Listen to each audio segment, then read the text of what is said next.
No, you can't recycle your garden hose, but in recent years, more and more stuff that should be trash has ended up in recycling bins. And as we've just seen in Stephanie's report, countries that convert actual recyclables into useful products are getting sort of tired of sorting trash from recyclables.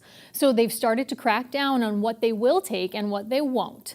What's the impact here in Western New England? That's what I asked Chris Lucarelle, Recycling Director for Waste Management New England. Well, the changes that China had were really around contamination and their desire to get prohibitives or non-recyclables out of the materials that they were importing. So you're talking about like garden hoses or tires or things like that that people might toss in and think is recyclable, but is actually trash. That's correct. That's correct. They also put a ban on both mixed plastics and mixed paper. So they're really looking for source-separated materials that are free of contaminants down to 0.5%. So what kind of a problem is that now? Because so many communities accept that single sort, which makes it easier for us, right? We're just tossing everything into one pile. Are we going to have to go back to separating recyclables?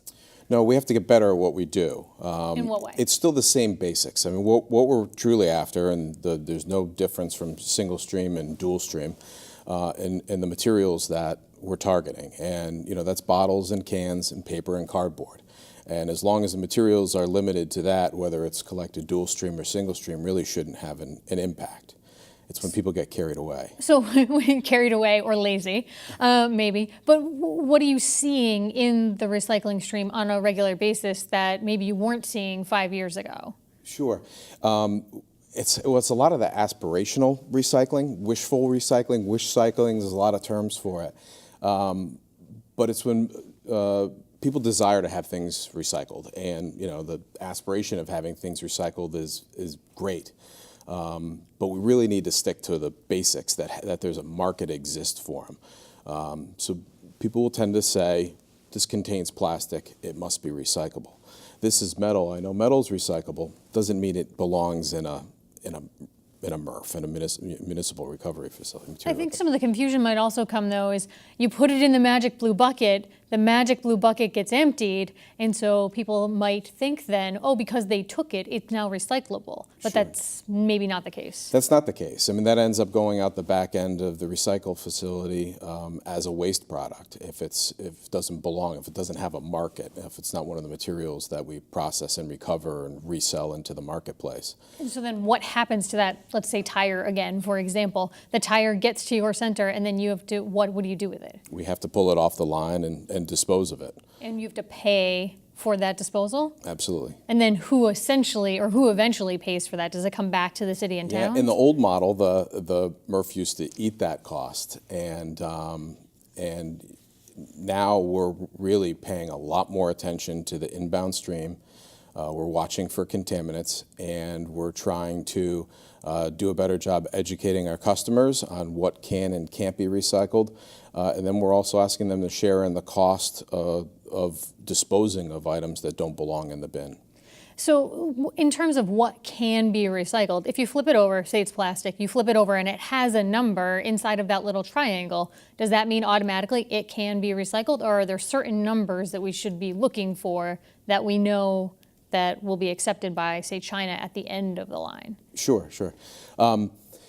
The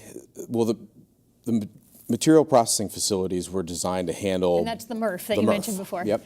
Bottles, cans, paper, and cardboard. If everybody sticks to that, we'll be in really good shape.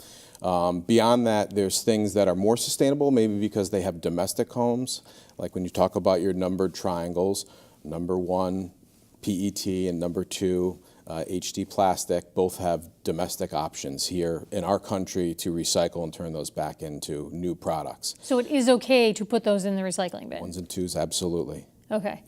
So I think most people think when they put their recycled item, whether that be the glass, bottle, can, plastic like you just said, you put it in the bin and it goes off to the facility, you know, somewhere in my community, and it's recycled locally. But that's not always the case, right? And what happens? Can you walk us through the life of a recyclable? Sure. It depends on what the material is. typically cardboard gets remanufactured locally. There's domestic markets for that. A good deal of our cardboard doesn't travel more than 100 miles. Paper, on the other hand, there's not a lot of old newsprint or paper mills domestically in this region. And that's the case for most of the East and West coasts where we have relied heavily on the export markets to grow our recycling infrastructure over the last 15 years. And that's been a big change in the last 15 years, right? That's the big change. I mean, China was consuming half of the world's mixed paper, and then when they ban it, we have to go find other outlets and other markets to sell that paper into. Is it a process of needing, new technology to take these products, or does, you said it's not being done domestically? Is that something that we need to establish here in the United States, make those technologies possible here? Or do the technologies need to be developed and used elsewhere? We had a lot of paper mills quite a while ago, and they couldn't compete in the global marketplace with China, who was consuming all the. It's economics. It's the value of the paper. I'm sure at today's market prices, all of those domestic mills would probably still be open, and hopefully we'll see a growth in that sector again with China's focus on their 0.5% contamination.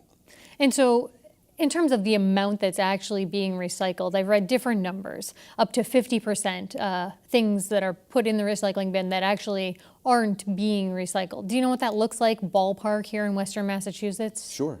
We audit inbound materials coming into the recycling facility, so we have really good data around what percent is recyclable and not recyclable. And Western Mass as a whole is in that 10 to 15% contamination range, which perhaps we can be proud of. It's better than the national average that we see, 25 to 30% contamination. Mm-hmm. So we're off to a decent start. But what China did in changing the game on the contamination rate, even at 10 or 15%, the challenge at the MRF is to now get that down to 0.5% in the paper. And it's very, very difficult to do. And so let's dig into that paper contamination a bit. So what does that mean? It can't get wet. What is considered a contaminant for paper? Sure. We do need recyclables to be kept dry, free of food waste, free of liquids. I guess there's a misnomer that, jars and cans need to be washed. They don't have to be washed. They need to be rinsed out to keep, leftover soup in a can, mm-hmm. That kind of residue, once it gets on paper. So then single stream, that to me almost makes paper recycling really difficult, because if you're putting everything single stream, you're rinsing something out that's going on top of the papers in that bin, and they're wet already. I see the point that you're making, but yeah, really the rinsing, the little bit of water that's left over in tin cans, not going to contaminate. So it's not that grades of paper. Not that minute. It's not that sensitive. Okay. It's not that sensitive. Keeping your recyclables covered on the curb so that they don't get an inch of rain in them is very helpful. So putting out the open empty bin is not helping you guys, or not helping the cause. It's better to put it out on the service day, or and not have it out the night before. In terms of China making these changes, do you think that we'll see other countries kind of stepping in and seeing an opportunity to take these products? Or is China making the right call here and saying these shouldn't be going into the recycling stream? I think the industry as a whole needed a reset, so we're trying to take advantage of the situation that exists today, and really pushing the education of what goes in a recycle bin, how products need to be prepared. There are other countries that are buying, but they're following China's lead and holding the industry to a higher standard. Whether it's Southeast Asia or India or others that are buying paper today, they're paying attention to the contamination rates as well. Great. Chris Lucarelle, appreciate your time. Thanks so much.